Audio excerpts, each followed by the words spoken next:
Hey guys, তো welcome back to my blog. তো আজকে আমি তোমাদেরকে আমার মামার বাড়ির সবচেয়ে ফেভারিট জায়গা আমি তোমাদেরকে দেখাবো। অ্যান্ড এটা না আমার ছোট্টবেলা থেকে মানে এই জায়গাটা সবচেয়ে ফেভারিট। তো এখন আমি এসেছি মামার বাড়িতে, তো চলো তোমাদেরকে জায়গাটা দেখাই। অসাম, মানে এইটু জায়গাটার জন্য আমার বারবার মামার বাড়ি থেকে আসতে ইচ্ছা করে। এই জায়গাটা আমার এতটা ফেভারিট,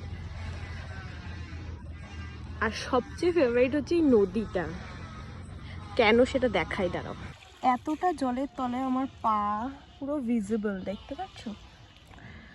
জাস্ট দেখো, এতটা ক্লিন ওয়াটার, সত্যি মানে আমাদের ওখানে পাওয়া যাবে না এতটা ক্লিন ওয়াটার। জলের ভিতর সব দেখা